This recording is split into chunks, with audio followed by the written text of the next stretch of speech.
ओम नमः शिवाय गुरवे सच्चिदानंदमूर्तये निष्प्रपंचाय शांताय निरालंबाय तेजसे। हरिओम प्रभु जी। आज के इस अध्यात्म परिषद में आप सबका स्वागत है। आज का प्रश्न वेस्ट बंगाल से प्रवीर बागची जी का है। उन्होंने 3-4 प्रश्न पूछे हैं, एक आज लेते हैं, दूसरा फिर लेंगे। उन्होंने पूछा है कि आत्मा का जन्म मृत्यु नहीं होता, आत्मा के जन्म मृत्यु नहीं होते, फिर धरती में हर रोज हर सेकंड इतना पॉपुलेशन कैसे बढ़ रहा है। तो देखो प्रभु जी, यहाँ पर हमारी गलती ये है कि हम मानते हैं कि आत्मा जन्म लेते हैं।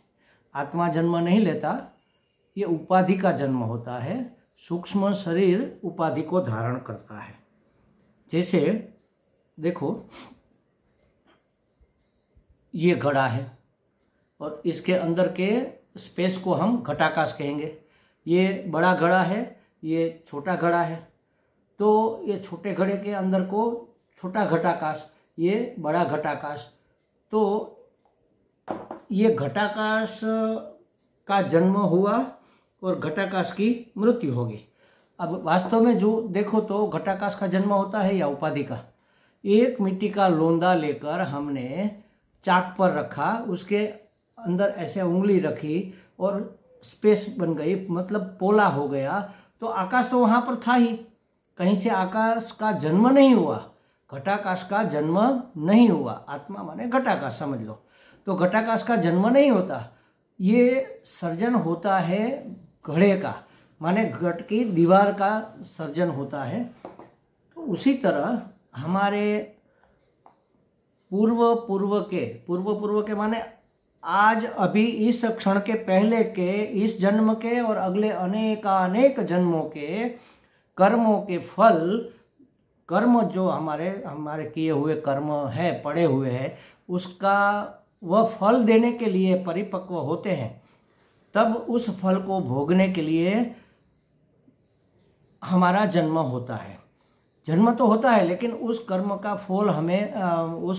फल हमें मिल सके और हम उसका भोग कर सके, ऐसी उपाधि भी मिलनी चाहिए। सुख तो सुख भोग की उपाधि मिलनी चाहिए, दुख तो दुख भोगने की उपाधि हमें, मतलब सुख दुख हमारे कर्मों का फल है। कर्म शुभ अशुभ होते हैं। शुभ कर्मों का परिणाम पुण्य, अशुभ कर्मों का परिणाम पाप, और पाप का फल दुख और पुण्य का फल सुख। मतलब अपने कर्मों का सुख दुख रूपी फल भोगने के लिए हमें जन्म मिलता है। और सुख दुख भोग सके ऐसी परिस्थिति में, ऐसे देश में, ऐसे समय में और ऐसी उपाधि लेकर हमारा जन्म होता है।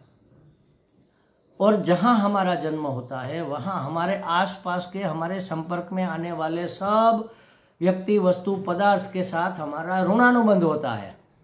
उस ऋणानुबंध को उर्ऋण करने के लिए वह सब सगे संबंधी, मित्र, पड़ोसी, पदार्थ, परिस्थिति हमें वैसी मिलती है ताकि वह निमित्त बन सके हमारे सुख के लिए, हमारे दुख के लिए।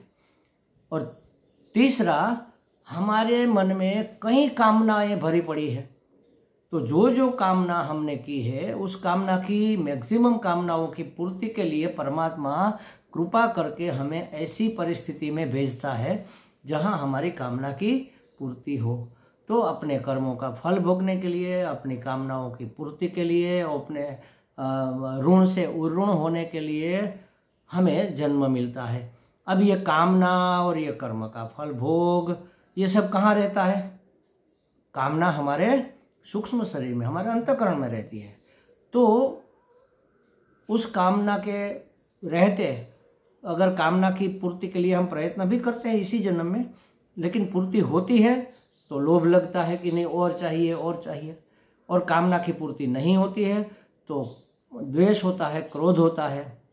और काम, क्रोध, लोभ ये सब आ गए तो फिर हम मोहित हो जाते हैं, मतलब हमारा विवेक मर जाता है। मोह माने अविवेक। तो काम, क्रोध, लोभ, मोह, मद, मात्सर्य, दंभ, ये सब ये षड रिपु हमारे अंतःकरण में पनपते हैं और दृढ़ होते हैं। अब उस अंतःकरण माने सूक्ष्म शरीर, इंद्रिया और इंद्रियों के विषय के संस्कार और मन, बुद्धि, चित्त, अहंकार, ये सब लेकर हमारे शरीर में रहा हुआ उदान वायु निकलता है।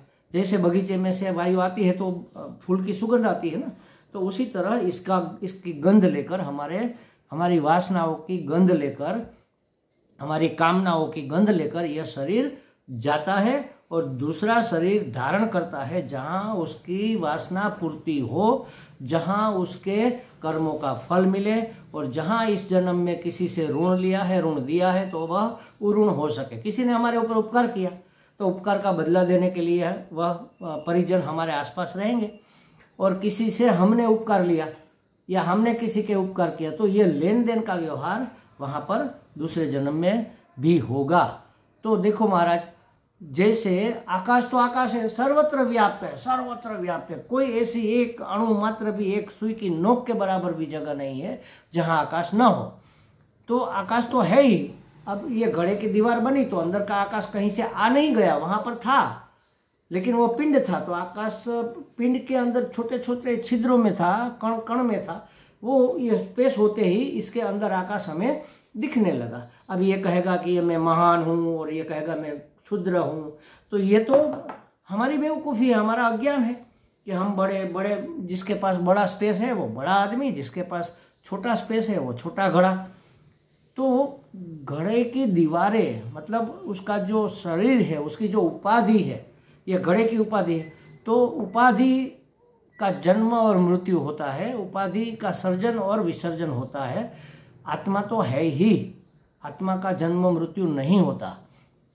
जैसे बिजली तो है, लेकिन हमने बल्ब नहीं लगाया या तो बल्ब फ्यूज हो गया है, तो मृत शरीर में जैसे चैतन्य कोई दिखता नहीं है, कोई क्रिया करता हुआ, उसकी अभिव्यक्ति नहीं होती है। उसी तरह है तो सही, लेकिन अभिव्यक्ति नहीं होती मृत होने के बाद, क्योंकि अंतःकरण चला गया, सूक्ष्म शरीर चला गया। तो उसी तरह फ्यूज हुआ बल्ब, उसमें इलेक्ट्रिक प्रकट नहीं होगी।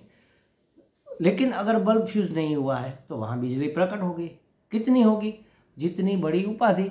छोटा सा 0 का बल्ब है तो थोड़ा सा प्रकाश देगा, और 1000 वोल्ट का बल्ब है तो बहुत प्रकाश देगा। तो ये थोड़ा प्रकाश, ज़्यादा प्रकाश, कम बल, ज़्यादा बल, थोड़ी बुद्धि, ज़्यादा बुद्धि, थोड़ी कल्पना, ज़्यादा कल्पना, थोड़ा कौशल्य, ज़्यादा कौशल्य, थोड़ा सुंदर, ज़्यादा सुंदर, ये सब उपाधि के धर्म है महाराज। उपाधि, मन, बुद्धि, चित्त, अहंकार, सभी इंद्रियां और ये शरीर, ये सब मिलाकर देहादि संघात कहा जाता है। देहादि संघात हमारी उपाधि है।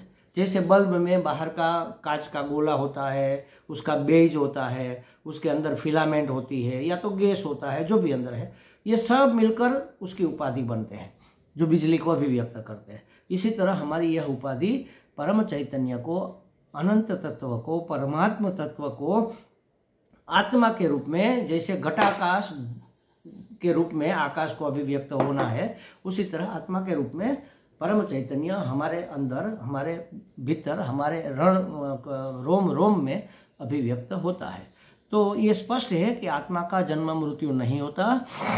धरती में हर रोज, हर सेकंड पॉपुलेशन बढ़ता जा रहा है, बढ़ता जा रहा है। इसका मतलब बैलेंस तो है, लेकिन हमारी कामना जितनी बढ़ती है उस प्रकार का हमें जन्म मिलता है, फिर मृत्यु हो जाती है, और ज़्यादा कामना, ढेर सारी, एक कामना की पूर्ति करके 10 कामना पैदा कर लेते हैं, तो उसकी तो पूर्ति करनी पड़ेगी।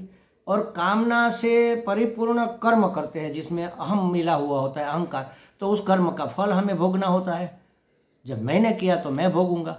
तो इस तरह से हर क्षण, हर सेकंड कोई ना कोई पशु, पक्षी, कीट, पतंग, मनुष्य, प्राणी, कोई ना कोई जन्म होता रहता है और उसका संवरण भी होता रहता है।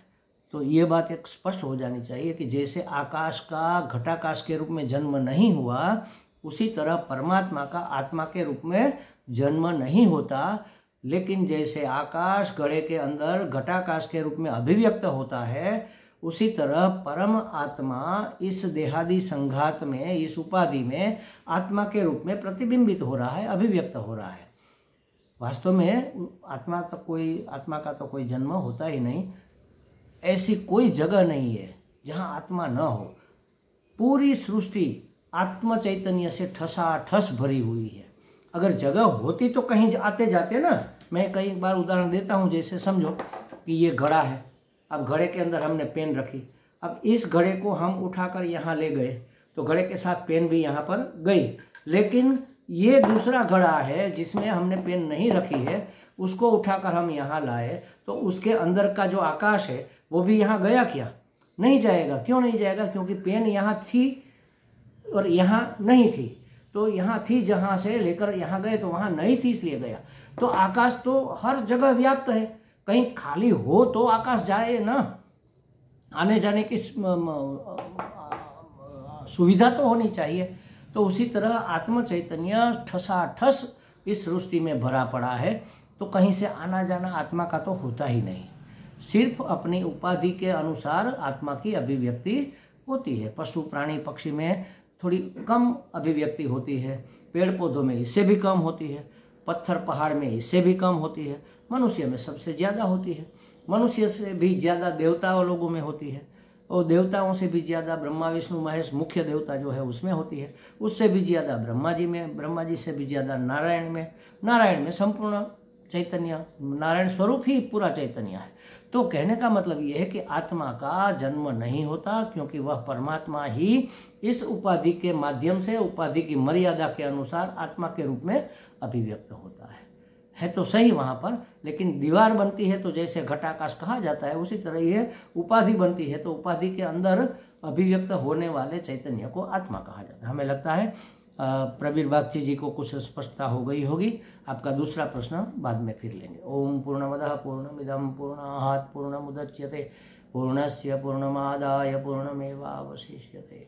ओम शांति शांति शांति। हरि ओम। श्री गुरुभ्यो नमः। हरि ओम।